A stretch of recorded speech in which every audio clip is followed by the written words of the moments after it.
বিয়ের কয়েক মাস পর্যন্ত ভালোই কাটলো কালু আর গৌরী, কিন্তু তারপর গৌরীকে মারতে শুরু করে দেয়। কিছুদিনের মধ্যে একটা ডিম দেয় গৌরী। স্বামী বলছিলাম তুমি যাও খাবার নিয়ে আসো, আমি তো ডিম দিয়েছি, যেতে পারবো না। আরে শুধু ডিম ডিম করে পাগল হয়ে যাচ্ছে, আমি একটু ঘুমাবো শান্তিতে, তাও হবে না। তুই যা খাবার আনবি, আমাকে তারপরে এনে দিবি, আমি খাবো। বেরো, এক্ষুনি বেরিয়ে যা। কিন্তু অসহায় হয়ে গৌরী কিছুই বলে না। বেচারা গৌরী নিজেই চলে যায় খাবার আনতে।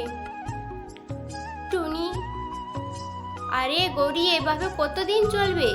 তুমি কিছু একটা করো, না হলে তো আমি আর কি করতে পারি বলো। সারাদিন এইভাবেই ও আমাকে কাঁদাচ্ছে, আর ডিম হয়েছে সেটাও তার খুশি নেই। আহ, কি সুন্দর হাওয়া, লা লা লা, যদি একটু মদ পাওয়া যেত। আরে উল্লু ভাই, কিছু মদ হবে নাকি? কোথায় মদ পাবে? এই কিছু মাল আনার ব্যবস্থা করো, অবশ্যই আমি মদ দেবো তোমাকে। আরে মাল বলতে আমার গৌরীর তো শুধু সোনার চুড়িগুলো দুটো আছে, ওগুলো দিলেই চলবে তো? কি বলো? হ্যাঁ হ্যাঁ, নিয়ে আসবে, যাও। ঠিকই আছে তাহলে। গৌরী বাড়িতে ছিল সেই সময় চলে আসে। আর তুমি এখানে কেন এসছো? আরে আমাকে তোমার গয়নাগুলো দাও। কেন? আমি ওগুলো কেন দেবো তোমাকে? ওগুলোই তো আমার সম্বল, আর তুমি সেগুলোই নিয়ে বিক্রি করে এখন মদ খাবে, তাই না? বেশি কথা বলিস না, যেটা বলছি সেটা কর। কিন্তু অসহায় হয়ে গৌরী তার চুড়ি দুটো দিয়ে দেয় কালুকে, আর কালু সেগুলো নিয়ে বিক্রি করে মদ খেয়ে নেয়। অনেক রাত হয়ে যায়, কিন্তু কালু বাড়ি ফিরে না। কিছুক্ষণের মধ্যে কালু এসে তার বিছানাতে শুয়ে পড়ে। তখন গৌরী কাঁদতে কাঁদতে বলে, হায় হায় আমার কপাল, মা একবার দেখে দেওয়া উচিত ছিল না, এভাবে বিয়েটা আমাকে দিয়ে দিলে। আমার পুরো জীবনটাই নষ্ট হয়ে গেল, এখন আমি আর কি করব? তারপর সেও ঘুমিয়ে পড়ে। সকাল হয়ে যায়। যা যা গৌরী, আমার জন্য চায়ের ব্যবস্থা কর। আমি চা কোথায় পাবো? কিচ্ছু নেই বাড়িতে। চলে যা টুনির কাছ থেকে, না হলে তো তার কাছ থেকে নিয়ে আসবি, যেটা বলবো সেটা কর। তখন গৌরী অসহায় হয়ে চলে আসে টুনির কাছে। আরে গৌরী, আমি তোমাকে কতবার বলেছি তুমি ওটাই করো, যেটা বলছি সেটা করো। বাপের বাড়ি চলে যাও, ওকে ওর জায়গায় ছেড়ে দাও, তবেই সে বুঝতে পারবে, না হলে বুঝতে পারবে না। ঠিকই বলেছ, আমি না হয় ওটাই করব, আমার আর কোনো উপায় নেই। তাছাড়া তোমার বয়স কত হয়েছে? কি করি বলো তো? শুধু ভেবে ভেবে ওই ডিমটার জন্য আমি কোথাও যেতে পারছি না। তারপর সে চলে আসে বাড়ি, আর কিছু জিনিসপত্র গুছিয়ে নেয়। আরে আরে, আমি আমার বাপের বাড়ি চলে যাচ্ছি, আর এই যে তোমার ডিম রেখে গেলাম, তোমার ডিম তুমি কি করবে আমি জানি না। আরে পাগল, তোকে কেউ ভালোবাসে না এমনিতেই। তোর মা তো বুড়ি হয়ে গেছে, আর তোর ভাই তোকে দেখলে তাড়িয়ে দেবে। সে যা হয় দেখা যাবে, আমি খেটে খাবো। তারপর সে বাড়ি থেকে বেরিয়ে আসে, আর বাড়িতে কিছু দানা থাকায় সে খেয়ে আবার ঘুমিয়ে পড়ে। ঘুমের ঘরে স্বপ্ন দেখতে থাকে। বাবা, আমার কি দোষ?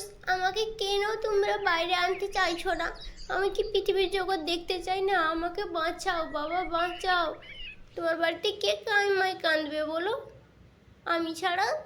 না না, আমি হতে দিতে পারি না, আমি তোকে মরতে দিতে পারি না। তারপর তার ঘুম ভেঙে যায়, আর ডিমটার দিকে তাকিয়ে থাকে। এদিকে গৌরীর মা গৌরীকে বলে, চলে যা মা, ডিমটার কথা অন্তত ভেবে তুই বাড়ি ফিরে যা। কি করে যাব মা?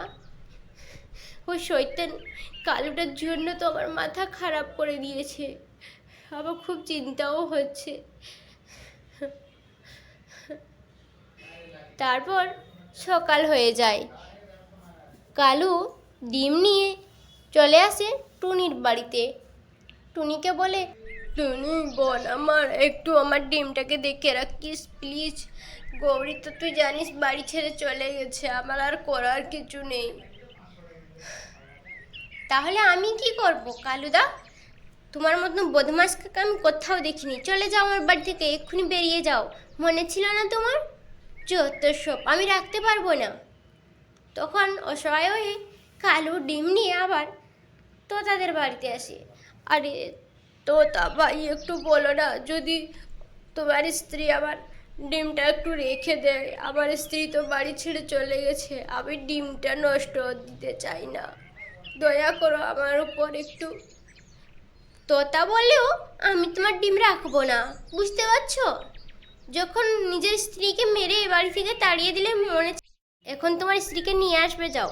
তারপর সে চলে আসে, এসে ডিমটা রেখে দিয়ে বাড়িতে চারদিকে তাকিয়ে থাকে। আবার সে ডিমের ভিতর থেকে একটা বাচ্চার আওয়াজ আইছে, বাবা আমাকে বাঁচাও বাবা, আমি মরতে চাই না, আমি চাই না মরতে, আমাকে বাঁচাও। তখন কালু কাঁদতে থাকে ডিমটার দিকে দেখে। যাই, আমি আজকে গৌরীকে ফিরিয়ে আনবো। আমি আমার ভুল বুঝতে পেরেছি, আমি তোকে বাঁচাবো বাবা, আমি অবশ্যই বাঁচাবো। আমি আমার পরিবারকে আমি এখন দেখবো। তারপর সে একটা জায়গায় লুকিয়ে দিয়ে ডিমটাকে চলে যায় গৌরীকে আনতে। এদিকে গৌরী, মা আমার ছোট্ট ডিমটার ভিতরে এখন তো বাচ্চা হবার সময়ও হয়ে এসছে, এখন আমি কি করি? আমার খুব কষ্ট হচ্ছে মা। তারপর দরজায় ধাক্কা মারে, এসে কালু এসছে। চলো গৌরী, আমি আমার ভুল বুঝতে পেরেছি, আমি আর কোনোদিন করবো না। আমার ডিমটা কেমন আছে? ভালো আছে তো? হ্যাঁ, তোমার ডিম ভালো আছে। ওই ডিমটার থেকে একটা ছোট্ট বাচ্চা আমাকে ডাকতে থাকে, কথা বলে আমার সঙ্গে, আর আমার হৃদয়টা যেন ফেটে যায়। চলো তাড়াতাড়ি চলো। হ্যাঁ মা, চলে যা। তোর ডিম, তোর পরিবার, তোর স্বামী, ওদেরকে নিয়েই থাকতে হবে তোকে। তারপর ওরা দুজনেই চলে আসে, আর বাড়িতে এসে দেখে ডিমটাতে বাচ্চা বেরিয়ে এসছে। মা আমি কি এত খারাপ? আমাকে কেউ স্বাগত করার জন্য কেউ নেই বাড়িতে? না না বাবা, এখন তো আমি এসে গেছি, তোর মা এসছে, এখন আর তোর কোনো চিন্তা নাই। তোকে নিয়ে আমি এখন সব সময় মাতামাতি করব। আর তোর বাবাও। হ্যাঁ, আমিও তোমাদেরকে ভালোবাসবো, আমাকে ক্ষমা করে দাও, আমি তোমাদের জন্য কিছু খাবারের ব্যবস্থা করছি। তারপর সে চলে যায় খাবার খুঁজতে, আর প্রথম দিনেই ফলের জিনিস এনে তার ছেলেকে খেতে দেয়। আজ থেকে আর কোনো প্রবলেম হয়নি। তারপর গৌরী টুনির কাছে এসে সব খুলে বলে, আমি বলেছিলাম না তুমি বাপের বাড়ি গেলে সব ঠিক হয়ে যাবে। এখন পরিবার নিয়ে সুখে থাকো গৌরী, আর আমরাও ভালো থাকবো। তো বন্ধুরা, গল্পটি কেমন লাগলো? মাতাল কালুর গল্প ভালো লাগলে অবশ্যই চ্যানেলটি সাবস্ক্রাইব করবে, লাইক করবে।